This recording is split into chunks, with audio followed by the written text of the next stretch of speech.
Welcome to episode 4 of the Spectrum of Health podcast. I'm your host, Javenne Palmer, online health and fitness coach. And today we've got a very, very special guest. He has a master's degree from Morehouse School of Medicine in public health, and he's currently studying for his Ph.D. in law at Lancaster University. Mr. Davelle Heath. Little clap. Yeah, little clap. I would clap, but I I've asked everybody so far if they liked my intro, so I just need to get your approval. Was that a good intro? Yeah, it was a good intro. Good intro. Cool, man. Cool. First of all, I want to thank you for coming on. Obviously, it's brand new podcast, early days. I really thought long and hard about who can I get on to start it off? Who am I going to have the best conversations with? And when I knew you was in London and we met up the other day, you was one of the first people that popped in my mind. So thank you. Thank you. Firstly. Thank you. And how you been? How you finding London? I've been good. Thank you for inviting me, man. I'm finding London is good. It's good, man. It's a new experience. You know, I've been in many cities, but London is interesting. Yeah. It's still locked down, so I'm curious to see what it's like when it's open. So Yeah. I've heard good things. I've heard some bad things, but we shall see. Cool, man. So, the whole premise of this podcast for me is to kind of discuss confidence, self-development, and also how health and fitness has played a role in that in people's lives. And also to discuss resilience and the mindset of overcoming difficult times in our lives, which we all face, right? So in terms of giving the listeners some context, we kind of met randomly while I was studying at Georgia State University. Yeah. I can't even remember exactly how we met. We met in a hall and I was wearing a soccer Yeah, shirt. Georgia You asked me if I State, played. Yeah, so it was a very random meeting, but your energy, your vibe, I could just click with you straight away. And I was like, okay, Facts. cool. Some people, you meet them and it's like the energy's right. So, but what I noticed about you straight away and kind of what drew me to you as a person was just that you were very open. You're very, very open. You're very comfortable with who you are. And we're going to go straight in with some questions about you as a person. Great. How did you develop and become this person who's so open, where for a lot of guys, and I'm going to even say a lot of black guys, we can be quite withdrawn. We can try to be this macho sort of kind of person, but you're very open book. Where did that come from? Where does that come from? Where does it come from? I think it comes from, honestly, I think I got lucky. My dad and possibly my grandmother as well. The way I was raised not to be embarrassed, not to be awkward, because it's really about your perception of what other people think of you. So once you dispel that, and we'll get more into that, once you dispel that, then it really doesn't matter. And then one thing that I learned is that a lot of people, we're more alike than different, right? And once you realize that, you realize the experiences that you've been in, a lot of other people have been through that as well. They're just scared to talk about it. So true. It's just experience, really, and being comfortable with yourself. Yeah. Okay, cool. So being comfortable with yourself. So would you say, so let's talk about your childhood and kind of the adversity you faced. Right now, you're from the outside looking in. Obviously, I don't know how you feel from the inside, but you're very confident, you're very outgoing, you're very, just as a personality, you're quite out there. Was you always like that as a kid? No, not always. I never really been shy. When I was younger, I think my dad, he used to actually make us go speak to people, right? Okay. Yeah. So that was something that I'm grateful for. But I was never like that. I was one of the, I'm extroverted if I need to be, right? When did it change though? I think in high school. When I was probably about 14, 15, I got to a point to where I was kind of tired of being in a shell, really, right? I was just tired of it. And then I remember my freshman year of high school, I was just like, you know what? I'm gonna just put myself out there, and experience everything, rejection, people clowning me, roasting me, the triumphs, the trials, all of it. So, yeah. So when you was a teenager, that's kind of when you was cool. Okay, cool. That's interesting. I think a lot of us come into ourselves around that age anyways. Yeah, so. For sure. But it's interesting you say that, because what you just said now, I only feel like that now, and I'm 25. Like when I in secondary school, I think that because I played sports, I think that was tied to my identity. So I didn't see myself as anything outside of just a footballer. Because I played football, I played for a professional academy. That was all I could see. I couldn't see that I'm actually a person who has other interests and I care about other things. But in my mind, I think when you're in that environment and you're trying to become a professional and chase your dream, and there's a lot of kids listening who have played football at professional level, they can relate that you don't actually think about anything else. You don't get a chance to develop as a person. You're just like a robot. Yeah. I was like, so I was a robot. Yeah. That's how I felt. That's cool. That's interesting though. So high school.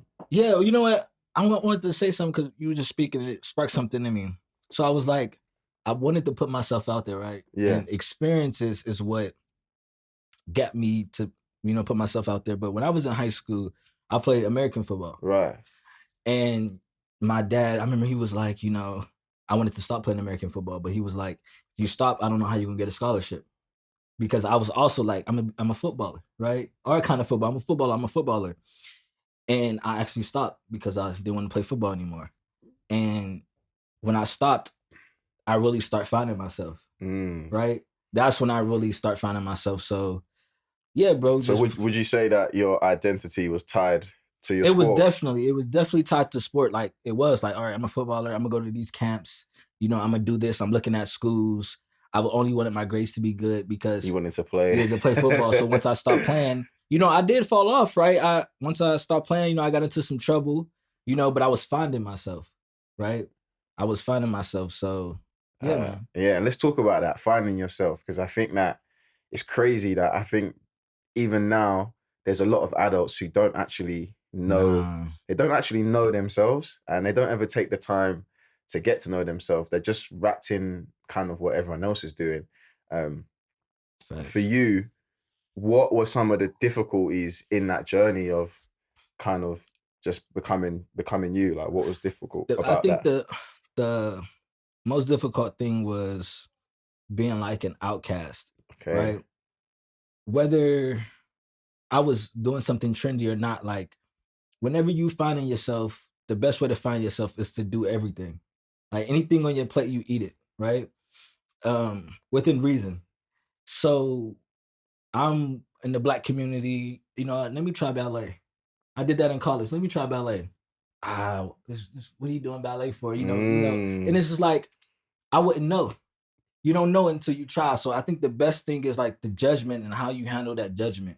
Right. How like, can you take that when somebody judge you? Can you take it and continue on your own path? Or are you gonna stop and continue on the path that you was given? Yeah, and it's funny you say that as well, because my previous guest, I said something to her. We spoke about how like sometimes women are a little bit scared to go in the gym and lift weights. Yeah. Because they're worried that they get like gym anxiety. Yeah. And I was saying, isn't it interesting that we're worried about what someone else is thinking while they're worried about what we're thinking about them? Exactly. Like, that's just such a crazy concept, right? Like, it is. We're so worried about what people are thinking, but they're thinking what are we thinking about them? And like I said, people are more alike than different. Right. We go through the same things. Like, it's true. Man, when I was in college, I would have conversations with people. Again, I'm open and transparent. And some conversations I'd be having. He went through it. He went through it. She went through it. I say something else. She went through it. He went through it. And it's just like, bro, we people. Are we going to speak about it or not? Right. It's true. Cool. So you mentioned a little bit about rejection and kind of in that process of accepting yourself and being who you were in high school. You were opening yourself up to rejection. I've got a solo episode where I literally talk about rejection and some of the things that happened to me.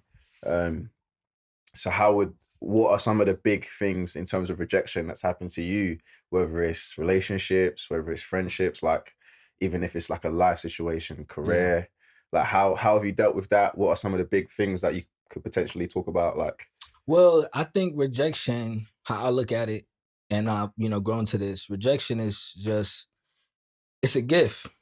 It really is a gift, and it's I say it's a milestone, right? And it's a way to success.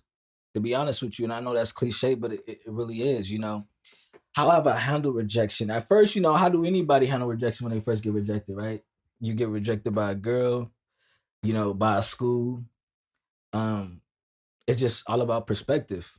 Is this me personally, or is it what I put on paper, right? If I apply for this job, it's what I put on paper because they don't know me personally, right? So if they don't know me personally, then don't take it personal. That's what I say about rejections. They don't know you personally, then don't take it personal. And I like again, that. I'm gonna have to quote that. I like that. yeah, I mean, and also, you know, again, I'll speak about this later, but confidence, you know, that's what confidence really is. Just can you be yourself in the face of rejection and adversity? Are you still okay? Mm, So yeah. cool. I like that. So, kind of to double back a little bit to you mentioned about being a black guy in a predominantly black community and doing ballet, right? Obviously, something like that is not very common Yeah. for us to be. We're not usually in those kind of circles doing ballet or Yeah. whatever. So, how have you dealt with other people sort of things that they've said to you, like, and what are some of the things people have said to you when you've decided to do things that are a little different, that are not very common? I feel like with black guys, right, we always, when you're young, you have visions of kind of doing only a limited amount of things: play sports, be a musician, maybe some performing arts like acting or something. But Maybe. we're very limited Owning a in, business. yeah, or Maybe. run a business. We're very limited in what we kind of see. Like as a kid, honestly, I could never tell you that I had any dreams of doing anything but playing sport, right? I could never imagine being a doctor or being a surgeon, or like, Me that's just neither. not something that ever entered my mind. So I think that when I had those blinkers on, because I had blinkers, right? That's all I could see. I never really wanted to do anything else. So I never tried anything else. Yeah. So the thought of, like you said, doing ballet, I could only imagine what some of the people around me would Yeah. have been saying to me if I was doing ballet. Yeah. So I'm not trying to say, I don't want to talk about ballet specifically, but if you've Oh, done just in general, anything, yeah. what are some of the things people have said to you, like whether it's negative, positive, like if you Well, can think back to anything I could specific? think back to something specific. All right, I remember when in college, like my junior year, like I really was just pushing my limits, right? I won't say pushing the limits of society and all that, because it was never to be different. It's just I never say I was different. I was just brave enough to be myself. And I remember it was one year, my junior year, I got elected to, do our fashion show at my university. And I wanted to prove why, right? I feel like I was the best dressed at my school. So I said, you know what? I'm gonna wear what I want to wear and I'm gonna make it look good. Man, I put on dresses, I put on skirts, everything, I would have put on some heels if I felt like I looked good in them. And then everybody, oh, is he gay? He bi. I don't care what he say. He must be gay. He must be bi. He weird. You Okay. know, somebody, man, somebody called me autistic, bro. I was like, that's just disrespectful on so many different levels. And then I got people who call me brave and some people who commended me. But you know what got me through that? It was, I would have conversations with certain people, right? I don't care about a lot of people's opinions. The only opinions I care about if is the people that's closest to me, right? If I give you that power, right? So the people I gave that power to, they perceived me the way I wanted to be perceived. And once I realized that, that gave me such a confidence boost, right? Not even just like in my physical self, but my internal self, Mm. right?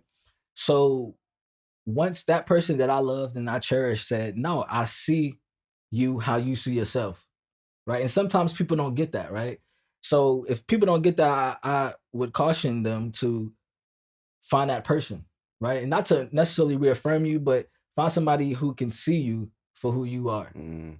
And that's how I got through my rejection, bro. That's how I got my confidence and more. So you would say that having a strong circle or a strong group of, whether it's friends, family, like a strong support system, played a Man, role in that. yes.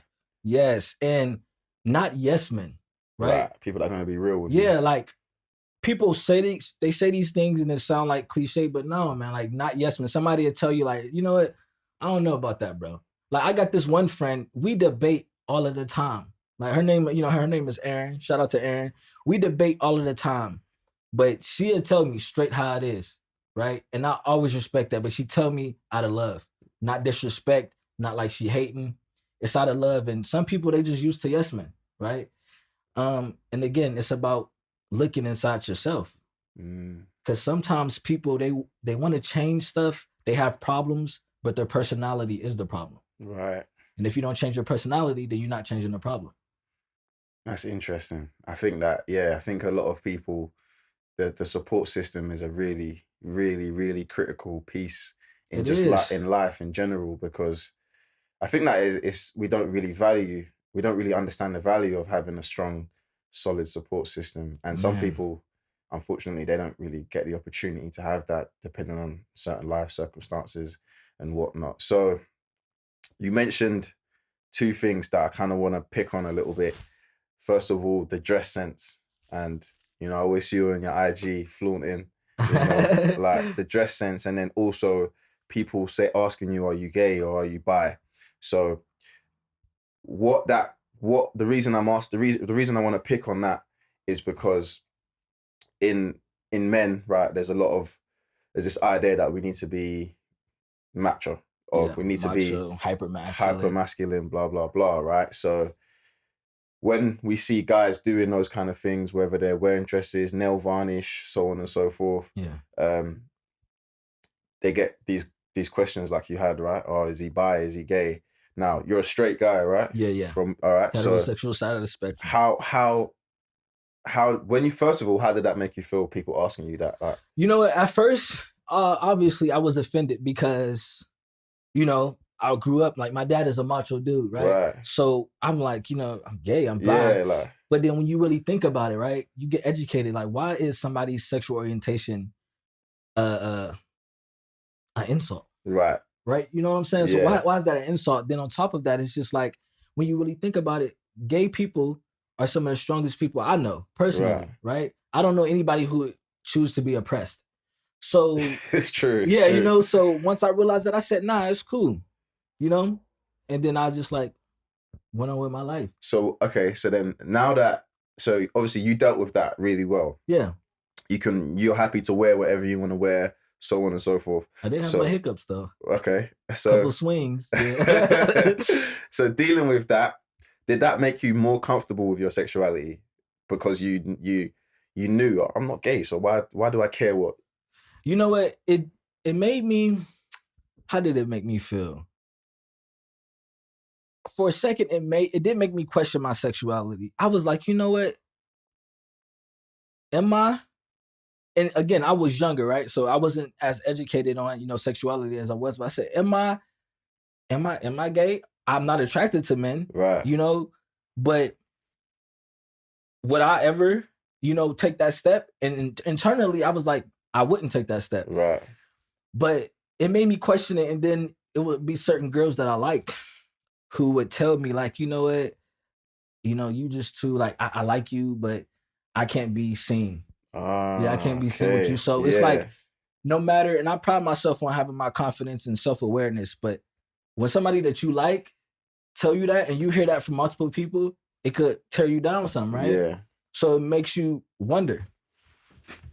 But luckily, again, back to that support system, you have people that to reaffirm you, to hold you up. So yeah, man, but it was tough. Yeah, okay. Especially being Black. I'm not gonna lie. Like, even when I was younger, my dad used to ask me every week. He used to every week. He might disagree, but literally almost every week, every month.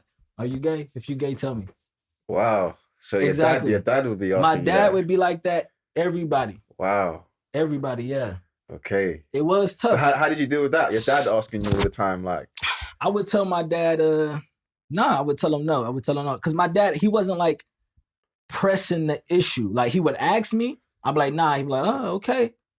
But I think my dad realized as I got older that I wasn't gonna stop doing me. Yeah. Because he had instilled in me, be yourself, right? No matter what you do, if you're gonna sell drugs, you better do it yourself. You better be the best drug dealer, right? Obviously, you don't want me to sell drugs, but be yourself.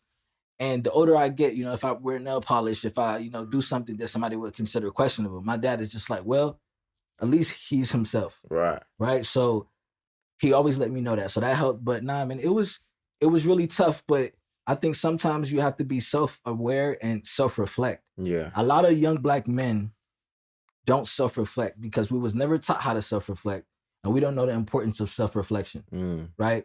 And then when we do self-reflect, it's biased because we see ourselves through society. We see ourselves through how Black women see us. We see ourselves through how white people see us, right? W.E.B. Du Bois has a concept called double consciousness. And basically, we see ourselves how we see it, and we see ourselves how white people see us, right? So Black men with some stereotypes that we're macho, we're sexually superior, we're athletes, we're musicians. So we look and we're like, well, I can't rap, I can't sing, okay. I can't play sports, okay. I don't really want to own my own business, okay. Damn, am I even a Black man? Right. You know? Yeah. So we have to dispel those biases to even self-reflect. Yeah. Yeah. Because you can't self-reflect properly if you don't free yourself from those sort of ideas. Okay. You're not looking at a mirror, you're looking at a picture. Right. Right? Yeah. No, so, that's real. That's real. Okay, so you mentioned a little bit about the confidence side of things, and I did ask you about, if you was always, if it developed as a kid, but even before high school and before you started kind of stepping out a bit more and just being like, you know what, I'm just going to do me. Yeah. Like, even in that process, before that process, was you confident? And then, or did you feel confident? And then even after that process or during that process, did your confidence ever shift? Obviously, from like right now and from looking at you, it feels and it seems like you're a confident person. Yeah. But was that something that developed as you started to step out of yourself a bit more? Yeah. Or was it something that was always there? Like what would you say in terms of your confidence? When I was younger, like I said, I was intentional about becoming confident, about putting myself out there. But when I was younger, when I was a kid, I wasn't confident because, kids get picked on for everything, right? No matter if you're short, if you're tall, you dark skin, you light skin, kids get picked on for everything. So I think you may be hard pressed to find anybody who say was confident as a child, right? But I think my parents, and a lot of parents don't understand this, but my parents never made me feel worse than what society made me feel. Some parents do that. So I'm grateful that my parents never did that. So everything that I felt was because of like society, but not my parents. So I at least knew that the people who loved me didn't feel this way about me. But to answer your other question, confidence, I think, comes and it goes like any other emotion, right? It comes and it goes. But one thing that I did, I faked it until I made it. I faked it until I made it. And once I realized how I was perceived when I would fake it, that's when I actually became confident. I can't tell you how many times I'm going to a party, I don't pass the look back test. She twerking, she looked back at me. She don't trying to give me no play. And I go to another girl and I go to another girl and I go to another girl. And then I realize it's how you approach those girls, right? Or if I walk into a building, I could walk into the building with my head low, like, I don't think I'm gonna get this job, right? And although I may think I'm not gonna get that job, you could be damn sure I'm gonna walk in there. I'm gonna look that man in his eye. I'm gonna shake his hand. I'm gonna smile. I'm gonna puff my chest out and I'm gonna speak. And by faking it, I became that, right? And I don't even know if I could advise that for other people, but I know that's what worked for me. Right. It's like the concept of speaking things into existence. Exactly. Almost. Yeah. Exactly. Yeah. I explained this to my friend, and it depends on what you believe. Law of attraction, right. Speaking into existence. But that's what I did. And some days, I deal with mental health. Some days I may, be depressed, but I got a presentation. You're not gonna know because I'm gonna walk in that room and I'm gonna act like I'm an expert. I'm gonna act like I'm an expert in this field. And because confidence allows people to see you before they see you. They can see you before you even speak. It's that energy. Like you said, when we first met, right? It's that energy. So it's very important to have confidence, but yeah, you have to understand that it's going to waver. Right. But how do you handle that? Right. And I think that it's I can tie that back to what I do as a health and fitness coach. Is sometimes when I get a client that calls me or something, they might say, I don't think I'm ever going to be able to do 10 push-ups. And I'll be like, well, you just told me you can't do it. So you can't do it because you're telling yourself you can't do it. Exactly. Right? If you already put yourself in the box, you can't get out the box, right? If your mind is in that box, it's just not possible. What you need to say is actually, I could do it if I tried hard enough. And that's kind of how I approach things. I think that I've never really felt, me personally, I've never felt like that because of sport. Confident or not confident? I've always felt like I could do everything. And it could be naive. I've never felt like that, but I think it was because a childhood of just playing sports and it just pushed me. I never felt like, there's anything I couldn't do. Yeah. Whether that's wrong or not. No, it's not wrong. It does have its drawbacks. Yeah, right? like because you might have an inflated ego. You might have or get crushed when it doesn't happen. Exactly, because you're putting yourself on such a pedestal. But I think it's part of the process. One thing. So I do have a question for you though about confidence. Okay, because you said you always typically been confident, right? Yeah. Has there been something to where you were like, you know what, I don't know if I could do that, so I'm not going to do that, whether intentionally or unintentionally, to safeguard yourself? That's a good question. I think if I think about maybe going to school, secondary school, I can think about certain subjects that I didn't like doing. So I just didn't try because I just thought maybe I don't want to be the person that's not good at that. So when I think about that, I probably think about math and art. Yeah. But in terms of anything else, and I feel like that's such a small thing. In terms of anything as an older teenager going into my 20s, not really. I've always just felt like I just feel like I could do anything. That's just how I even feel like that now. Yeah. Like right now, sitting here to you, like my dream as a kid was to be a footballer, right? I didn't make it, right? So I'd never achieved my dream. Right now, I'm not living my dream. But I can say, honestly, I genuinely feel to myself, if I gave everything to trying to still get a professional contract, I feel like I could do it. Yeah. I really feel like I could do it. It's the hardest thing to do, you know. There's like 0.01% of kids who want to be footballers in England make it as footballers. But I still think there's something in my mind that was like, if I really I know right now I'm not dedicating myself to doing that. So I'm not doing that. But in my mind, I just feel like if I said, okay, look, I'm going to train every day like a professional. I'm going to quit my job. I'm just going to dedicate full time to football. Obviously, I wouldn't have any money, which is why I wouldn't do that. But I feel like if I did, I feel like I could still do it. And I don't know, there's just something in me. I feel like right now, if I wanted to do music, I could probably do music. I used to do music as a kid. I probably could do it.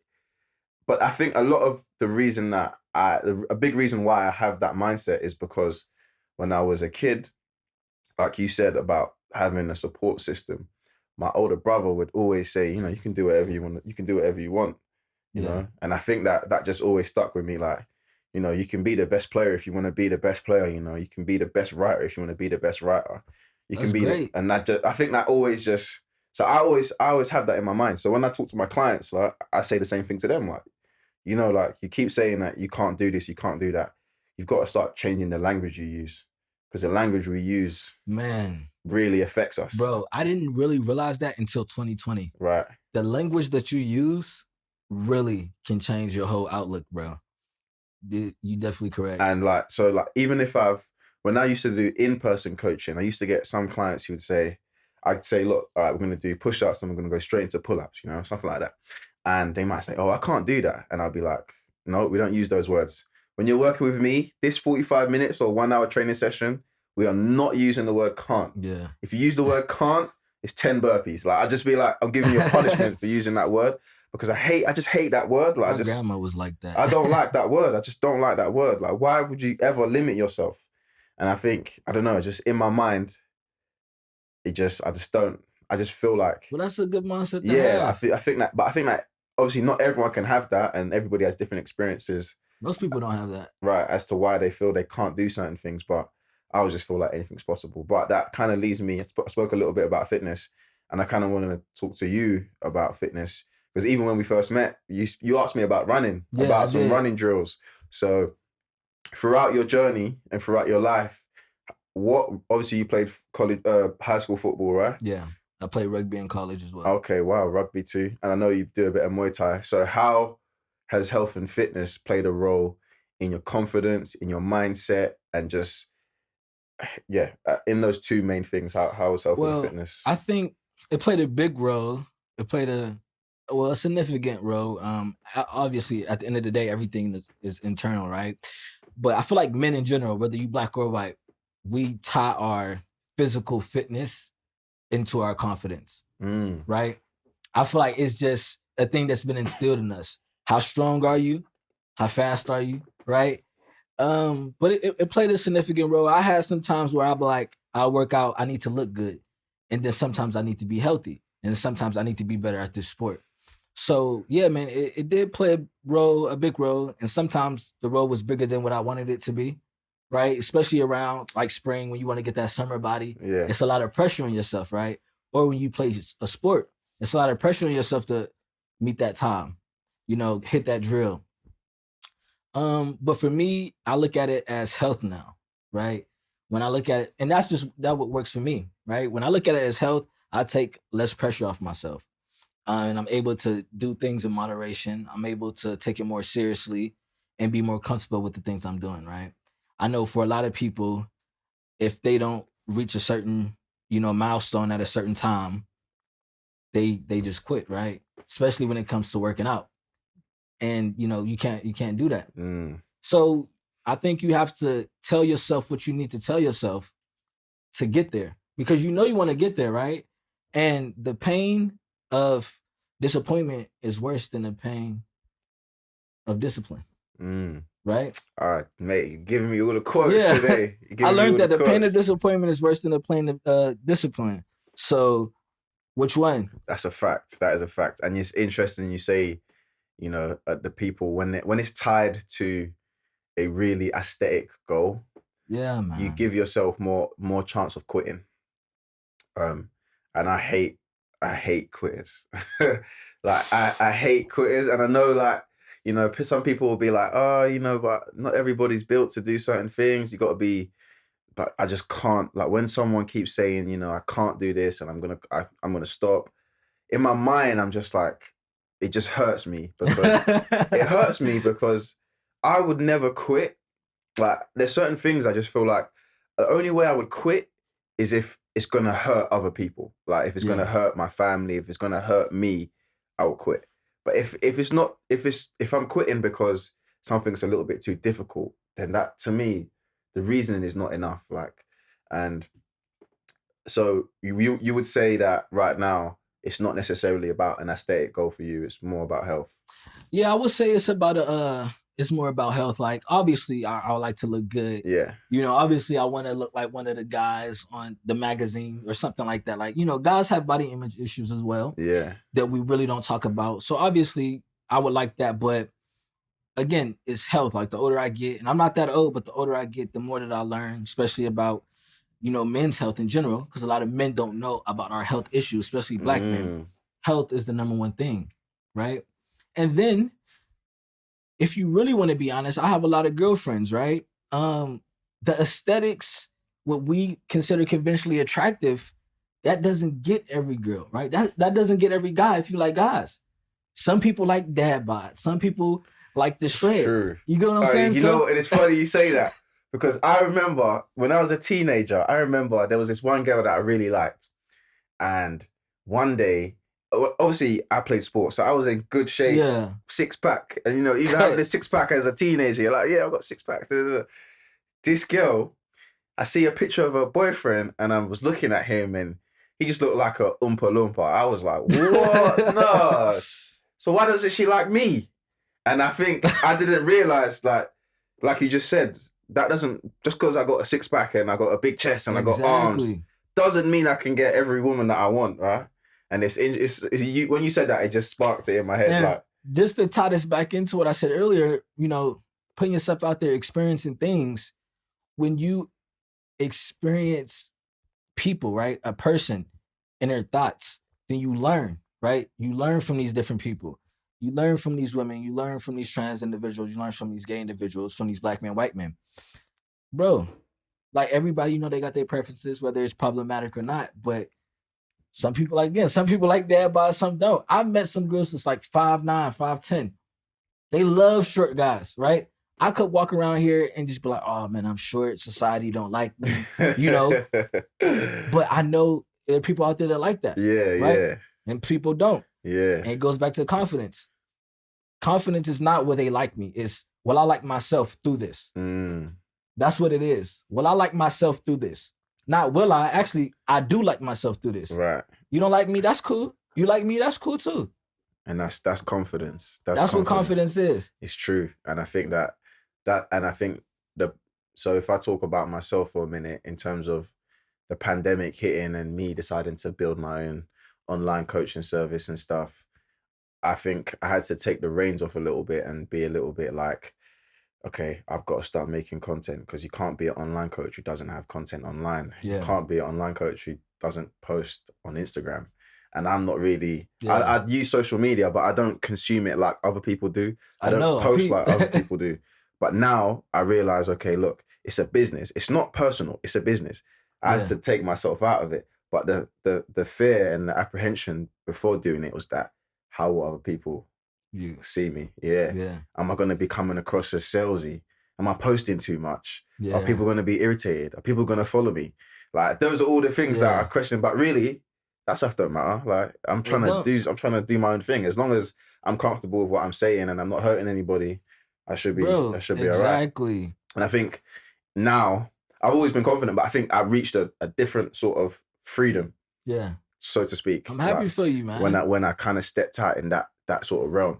So obviously I did an intro, right? We discussed you got a degree in public health, currently studying law. So what kind of got you interested in studying public health? What got me interested in studying public health was, I think when you ask anybody like what you want to do, or kids like what you want to do, and they tell you, and the reason why is, I want to help people, right? Yeah. That's always it. But I genuinely believe people do want to help people. So I wanted to help people. I was like, how best can I help people, right? And, you know, like a lot of Black teens, I went through a phase where, you know, I was out here in the streets, right? And I always credit certain organizations to me being where I am, like the Boys and Girls Club, other organizations that were there, mentors and things like that. So I said, you know what? I want to put another Black boy, even if it's one, in the position that I am in, right? From that jail cell to getting a Ph.D. if you want, or getting a J.D. or an M.D., right? If you want. So I said, okay, and public health is a perfect way to do that, right? Especially, again, me being from the States, Black people have like the worst health outcomes. And I knew that, right? My mom is somebody who has, you know, not the best health, right? Thank God that my dad do. He had, you know, he in pretty good health. So I'm like, okay, how can I change this? And a good way is public health, right? I even thought about, you know, going to medical school, but I said, nah, public health, because you're helping the society, right? You're helping a group, So I said, okay, let me do that. So I concentrated in, you know, community health, social epidemiology, and, you know, I don't regret it. Regret it. Wow. So for you, it's about giving back. It really was about giving back. And again, I know that sounds cliche, but bro, I know so many people. I know so many of my friends, like that one conversation sent them on another trajectory, right? He had a conversation with a drug dealer. Now he in prison. He had a conversation with a Black doctor. Now he a lawyer, right? And it was just that one conversation. And if you can get that one person, because somebody who don't know it had a conversation with me and it sparked something in me, and now I'm here right now. So how important is it then for us, especially as Black guys, but anybody really, that you can see people that are not necessarily, that are in like lines of work that we don't always see as glamorous, or that we don't always aspire to be, and we can, it's tangible, like we can actually conversate with them? Because for me, I can't, like in my youth, I don't think I've ever met a Black doctor, right? Same. I've never met one, like, and I just think that, like, that's a bit weird, like. Yeah. So how important is that, like? Bro, it's so important. It is so imperative. Like, again, when I was younger, Where I'm from, the highest paying job is selling drugs. Literally. When I was younger, the same here. You know, oh, I want to play football. Or I want to rap, right? Bro, it is so important. How do you think so many black individuals get into academia, right? Nobody grow up like, oh, I want to be a philosopher, right? You got black nutritionists, you know, black veterinarians, right? Black people in NASCAR. Like, you got black people everywhere, but it's very, very important, bro. It's very important, but it's also the responsibility lies on that person who's in that field, right? You have to give back. You have to give back. And I went to a predominantly white institution, a PWI, but I also went to a HBCU, a historically black college and university. And one thing that they teach you is to give back, pay it forward. Like Kamala Harris went to Howard, and Howard is a HBCU, right? That's in DC, right? Yeah, it's in DC. Bro, pay it forward. Pay it forward. And I can't tell you how many times. Even here, I was having a conversation when I was on my way over here, right? You get into this space, right? Whether it's public health, you know, whether it's marketing, and it's a black individual that say they're in HR or say they higher up than you. It costs nothing to grab that black person, pull them off to the side. Hey, this is how it is here, right? You know, even if you don't contact me, this is how they're may perceive you. This is how you succeed. Yeah. I've had so many of those conversations, and I'm so grateful for those people. Yeah. Even if I wasn't even gonna be in that field, I worked in fashion, right? And I knew I didn't want to work in fashion, but I'm a fashionable guy, black guy, older. He was an older gay black dude, right? Put me aside, like, hey, sexuality aside, it don't matter. This is what it's like to be a black male, right? First, when I went to university, my mentor, Tierney Bates, he from Cleveland too, put me to the side. This is what it's like to be a black man. This is how they're gonna view you, right? It's so important. And for those people who are in those fields that's not popular, speak to those young people, man. Speak to those young people. It's so imperative. It is important, because even when I think back to a time when I moved back to London and I was trying to get a job and stuff, and I had an interview to get a job at a gym, a big gym, a big branch of gyms in London, and I went for the interview, and the boss, well, the second in charge, was a white lady, and we was having a chat, and she was having a great chat. And then she was just like, I think my manager's really going to like you. She's gone out. She's got the manager. The manager's walked in. It was a black guy. And I think he saw that my eyes, I was like, you know, because there isn't a lot of black gym managers. Like, he owned a whole gym in London, in Paddington, which is a quite wealthy area in London. Got you. Like, and he's the manager. So when he saw me and I saw him, I looked up, I was like, okay. Then we had a chat, and then at the end of the chat, he was just like, look, I can tell you're a great guy, and I'm glad that you've had the interview, because we need more people like you, and hopefully you are taking some inspiration in seeing another brother in this position. I love it. And I was just like, at that moment, I was like, yeah, I'm going to take the job. I didn't take the job in the end, but like, it kind of just made me feel like I've never had that before. Bro. I never had that before. Because even when I think about football, and it's a big conversation going on in football in the UK right now, is there's no black managers. There's not enough black coaches. So and it's interesting. Hella black players though. But there's a lot of black players, right? So why can't the black guys become coaches too? But yeah, so when you said that, like, it just. But you know, here's the crazy thing about that, right? You see how you remembered that? Do you see? That's what I'm saying. Those are memorable things. It doesn't take that much, bro. It really doesn't. It really doesn't. So it's imperative. But I'm glad, bro. How did you feel after that, though? Like, did you feel like, you know, I'm in the right field? How did it make you feel, other than being like, well, other than seeing another black person? I think that when you see something like that, it makes you more open to the possibilities of what you can achieve. So you kind of stop setting yourself limits, and you realize, all right, cool, like, I can be a manager of my own gym. I can do these things.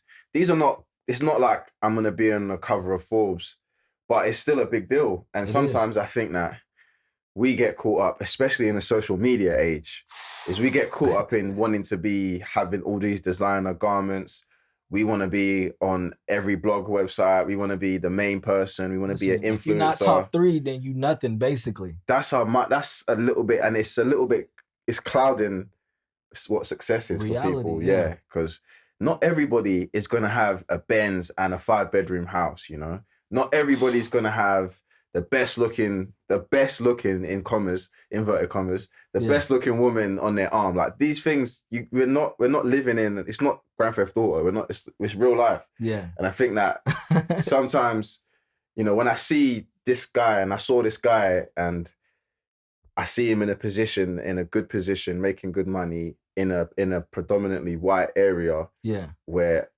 most of the managers and the directors of business in that area are probably white. Like to see him there as a manager, as a black guy, it's a bit like, well, you know, anything's possible. Anything, like we can do that. So that's love, bro. yeah, and I think that is important. Representation is important, and we need more of it, to be honest. So a big part of what you're doing is that as a part of your studying for your PhD, obviously you've got a big bit of research that you're undertaking. So I'm not going to talk about it. I want you to just give me everything. Like what are you researching? Like explain everything. Got you. Yeah. So right now I'm researching male rape, men who were sexually assaulted by women, and I'm focusing specifically on Black men. And it's a couple reasons as to why. So I was going through the research. First of all, as you can imagine, it's not a lot of research on male rape in general, right? And the research that is on male rape is in prisons, right? So when we think about men being raped, we think about prison, right? Dropping the soap and stuff like that. But men are sexually assaulted by women at a very high rate, right? But it's certain barriers that's in place. And I'm gonna go through the barriers, right? So the first one is the stereotypes. Men can't be raped. You can't be raped by a woman. You see how big you are? You can't be raped by a woman. Push her off you, right? The next thing is, say you was. You don't know if it was or not. You just know how it made you feel. You don't know her telling you, you know what, I'm going to just go mess with somebody else. Or I should never came over here, right? You're not a real man. You gay. You don't know that sexual coercion means sexual violence, means sexual assault. So you don't know, you just know how it make you feel. And then if it does happen, should I tell? Am I going to be taken seriously? Who can I report it to? Who can I go to? And if you report it, now it's external. Are they going to take me seriously?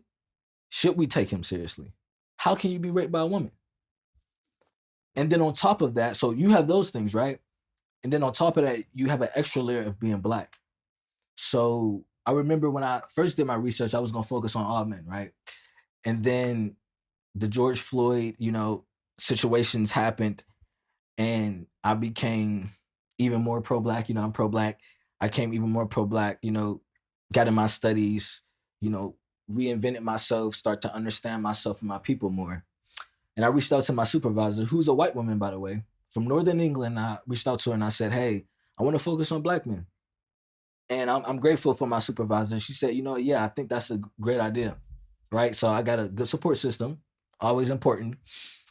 And the extra layer that Black men have is our stereotypes are different, right? For white men and other men, it's just, you're a man, right? But for us, it's we're hypersexualized, right?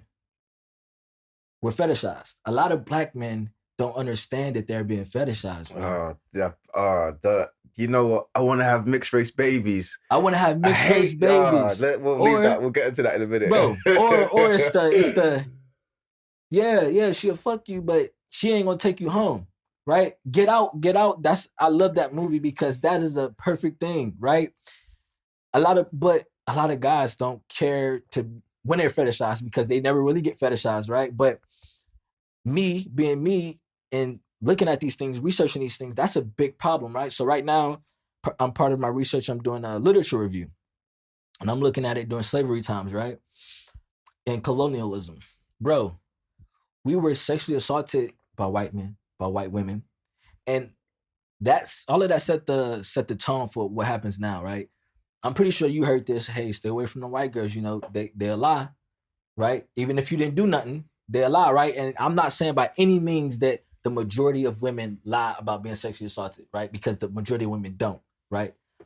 98, 99% of women do not lie about sexual assault, but it does happen, especially to athletes, especially to black athletes, It happens right? a lot in America as It well. happens, College athletes get it a lot. man, so much.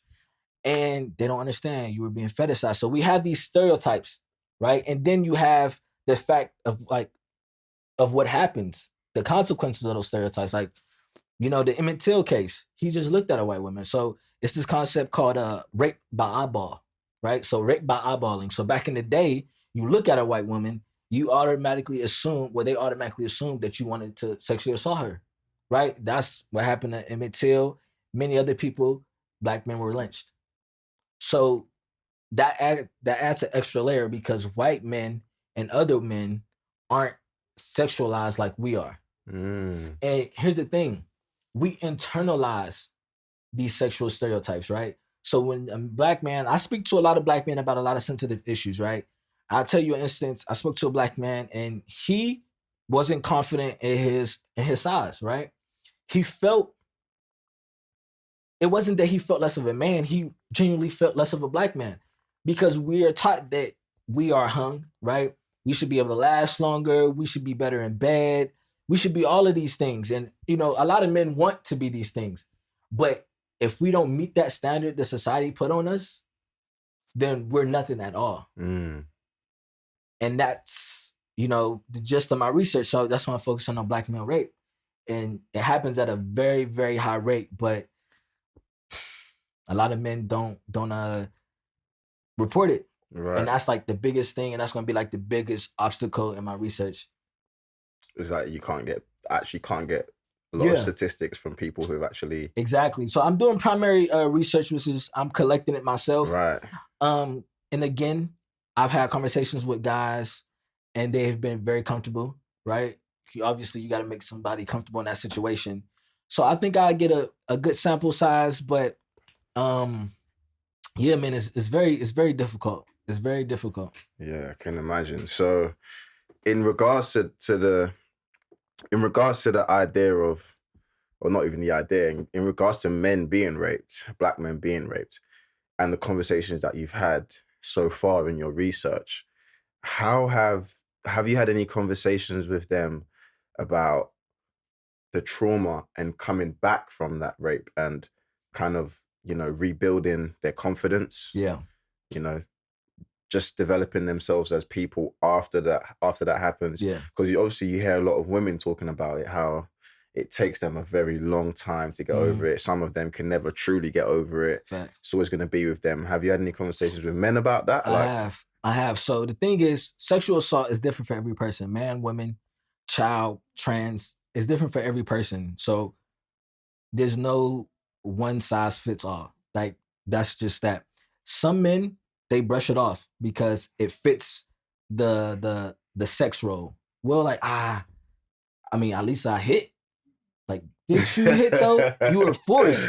You get what I'm saying? But I mean, I hit. I ain't never hit her up again. I never talk to her again. When I see her, I have anxiety. When I think about it, I get depressed. But I hit. You know what I'm saying? So, and then you got some guys who really, they cool on the surface, and then I say what I do, right? And then macho guys, right? Macho. They'll put me off to the side. Oh man, you gotta speak their language. Oh man, I mean, something did happen to me, but I ain't really tripping.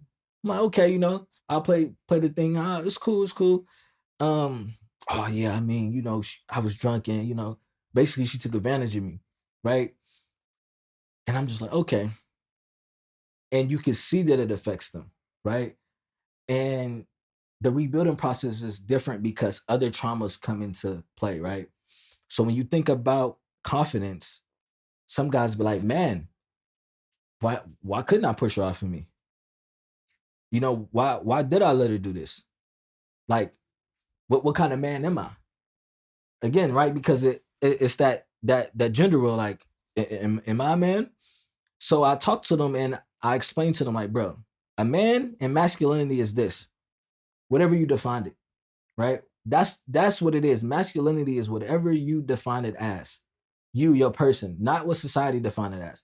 So that's what a lot of people grapple with because they're not meeting that definition. So first I'm like, this is what you define it as, right? Can you stick to that? And then a lot of times people just need to come to terms with the situation. How did it happen? And then a lot of times self-blame. Like, man, I shouldn't have been drinking, you know, or I should have just told her, like, did I lead her on?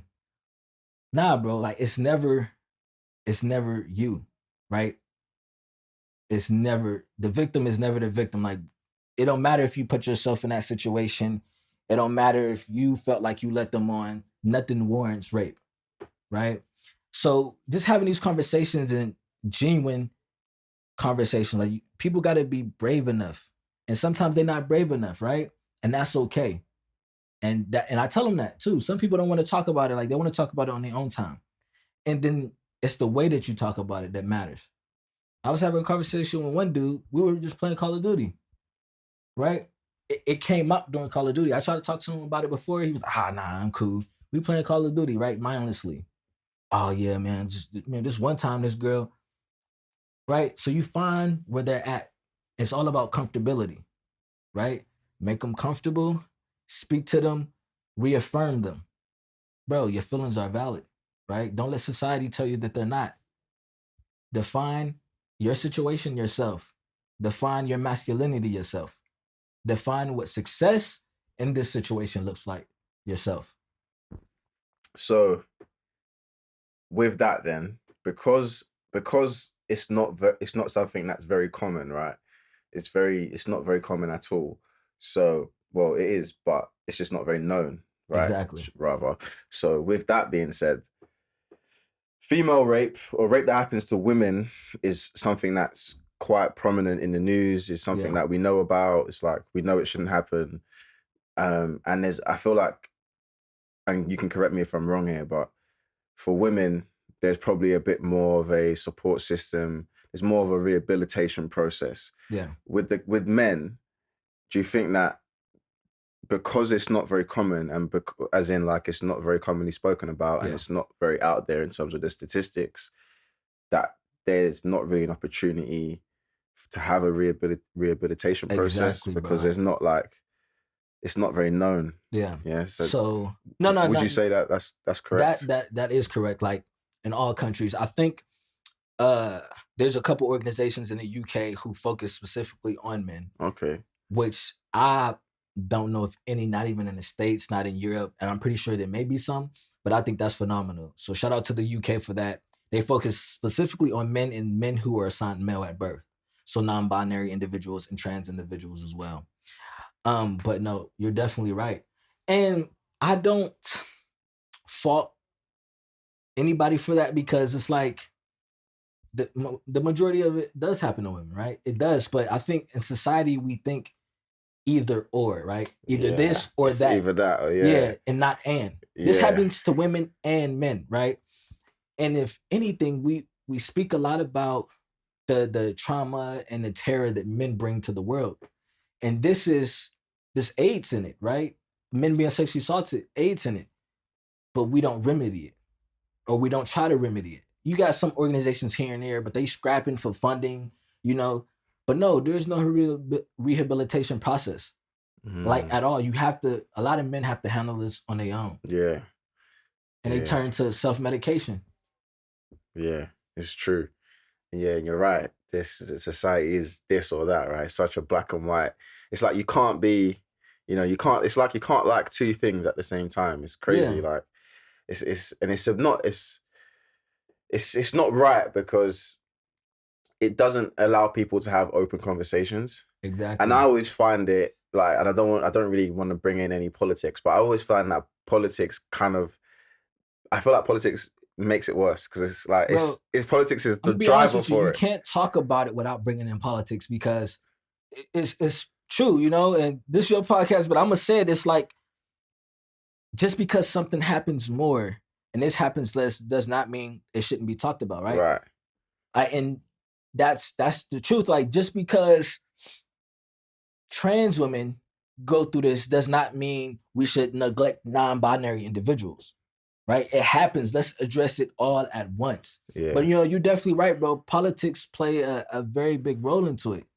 Because it's like, for me, on the outside looking in, and obviously I lived in America, when I think about the politics, right, I think, okay, Republican, Democrats. And it's like, we hate you, you hate us. Exactly. We hate you, you hate us. You say this, we say that. And I had a conversation the other day with a young lady who's in America. She's in New York, and we was talking about COVID and mask and the lockdowns. So without getting too political, like, I don't really support lockdowns because I think it destroys businesses and so on and so forth. But I was saying to her, like, why has it become so political over there? Because she was saying basically that, like, people who are saying no to mask and no to lockdown are usually the Republicans. Yeah. And then people who are like, lockdown, mask, everybody stay apart, they're the Democrats. Like, but look, COVID is a virus. Well, a virus doesn't have any politics. Yeah, exactly. A virus doesn't care whether you're Democratic or black or white. Yeah, it doesn't woman, care. child, So like, that's not politics. It should just be, this is a science and this is what we should do. Like, why has that become a and that I think that just causes more problems, because then we can't have conversations where I have an opinion, you have an opinion, and it's not like I hate you. We just disagree. Maybe we could find out who's actually right and why. Like, well, here's the thing, bro, and I say this, and if you don't get anything from this, or anybody don't get anything from anything that I said, whenever you discuss an issue, a world issue, context is everything. Context, bro. A lot of people, and I'm Black American, I'm pro-Black, I'm an activist, I'm an academic. I'll be the first person to rip America to shreds, right? But you have to understand a country's history. You have to understand their people. You have to understand these things. The reason why America is the way it is right now is no lie, it's because of Trump, right? But during the Arab Spring was like in 2012.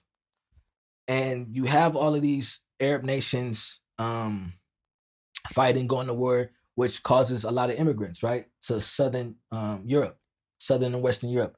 During that time as well, you had a lot of violence in Mexico. You have a lot of Mexicans and South Americans going to America.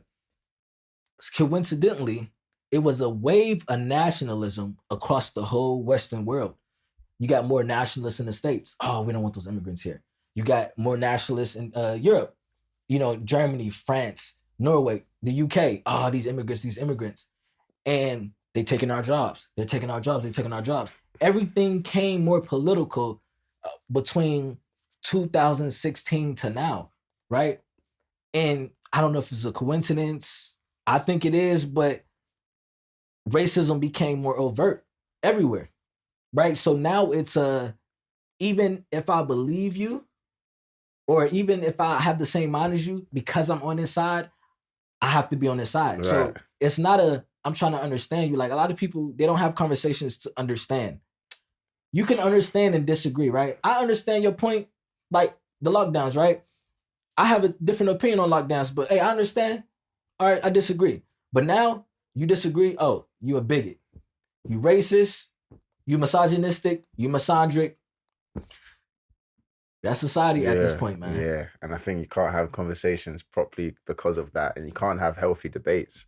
You can't. And and we can never progress, because essentially, even if we have political ties, and I don't really want to drag on politics too much, but even if you've got a political party you support or whatever, a government is a government for everybody. So should be, yeah. Yeah. So if people from other sides can't come together, then how do we make progressive policies for everybody? Bro. It's only going to help one section of people because they're the ones that want this thing. Yeah. So that's why the democracy. It doesn't. Yeah, without getting into it. Yeah, like it's just but yeah. But yeah, I just want to wrap this up. I want to ask you one last question that I really think was important to kind of end on, and it was just in terms of we spoke about like the macho men and hyper masculine men, and there's a lot of men out there who, they feel like they need to be a certain way. They have to fit certain roles in order to be a man. And I can talk to this for myself, as in, like, I felt like when I wasn't working, if I didn't have any money, I couldn't be a man if I didn't have money. Facts. I couldn't be a man if I didn't have the woman that I really, really wanted. Like, I couldn't be a man if I wasn't in the best shape possible, so on and so forth. Like, and a lot of that affects how we feel, right? And it affects how we think about ourselves. But what would you say to the men out there who are trying to be this hyper masculine macho man that actually probably isn't them, and they haven't reached that level of comfortability with themselves like you have? Like, what are the practical things that some of the men out there can do to just learn themselves and be cool with themselves? Like, what would you, if there was a blueprint you could give to somebody, like, yo, start trying this, meditation, yoga, whatever, what would you say are some of those things? I would say, well, obviously, it's easier said than done, right? That goes without saying. And I spoke about it a little bit earlier, is, defining masculinity for yourself. But practically, you need to really sit down and just be like, okay, I believe you're the sum of the 5 people that you hang out with. Yeah. Right?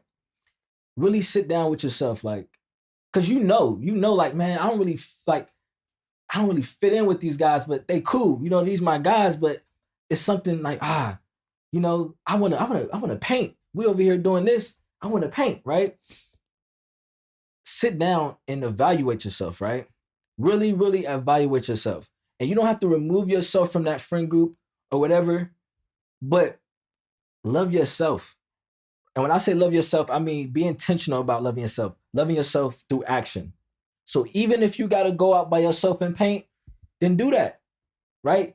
Even if you wanna put on rollerblades, none of your homies is around, you wanna go rollerblading, then do that. When you intentional about loving yourself, everything starts to change. Because you've been loving yourself for a whole week, then you get around your homies, you're like, man, this is not, it comes naturally. You be like, man, this is not it. Like, all right, I'll see y'all later, right? And then you start finding like-minded people, right? And these like-minded people, you'll start to understand, like, man, oh, okay, he want to do yoga, he want to meditate. My men, they can't even sit on the floor and stretch to the left side because it's gay. It resembles a split. You get what I'm saying? Yeah. So you start meeting like-minded people, but everything starts with intentionally taking actions to love yourself. Right. Okay. So you would say, to kind of summarize that, like the big point there would be, almost like put yourself first. Be selfish. Be self. And I'm not saying, like if your mom needs some money, like, nah, I need to focus on myself today, right? But I'm saying be selfish with your pleasure, with your enjoyment. Be selfish, bro. And be brave enough to do it. Yeah. Because when you try to please everybody, you end up pleasing nobody, including yourself. Yeah. Right? And even if it's 1 day a week, then 2 days a week. Yeah. Even if it's just on a Sunday. Yeah. Be intentional about being by yourself and loving yourself. Yeah. And I promise you. Yeah, you hear that, fellas? Be intentional about loving yourself. All right, man. First of all, I want to thank you. I really appreciate it. Before I kind of wrap this up and let you go, in terms of the research that you're conducting, like, when are you expected to kind of be done with that? Like, what's your time frame? My time frame, because right now I'm doing my literature review. The next couple of months, I'll actually be recruiting men. So if you know any men who went through this, sexual assault, they don't have to tell it to you, or if you went through it yourself, right? Reach out to me. Okay. I'm pretty sure put my Instagram out there. I'll put all Davelle's details in the description, whether it's on Spotify, YouTube, Google, whatever. So yeah. So make sure you reach out and will it be anonymous? Like, can it? Yeah. It's going to be anonymous. It's going to be anonymous. So, and it's very, very helpful, man. Like, it's very helpful. Even if you don't want to be used and you just want to talk, that also helps, right? Because it gives me context. Yeah. So I'm going to be doing that, and then I should be finished with the whole project in 2024. It's going to be a while. It's a PhD. Okay. It's a PhD, but these type of things takes time. Yeah. Right? Yeah. Especially finding participants, but that's going to be the hardest thing. Yeah. Right? Yeah. So, yeah. All right, man. Well, I want to thank you for joining me. Really appreciate it. Guys, hopefully you found some gems out of that. I definitely got some gems out of that. Make sure you like, subscribe, give me a rating on Apple, all that good stuff. All of that. Boom, we're done. Peace.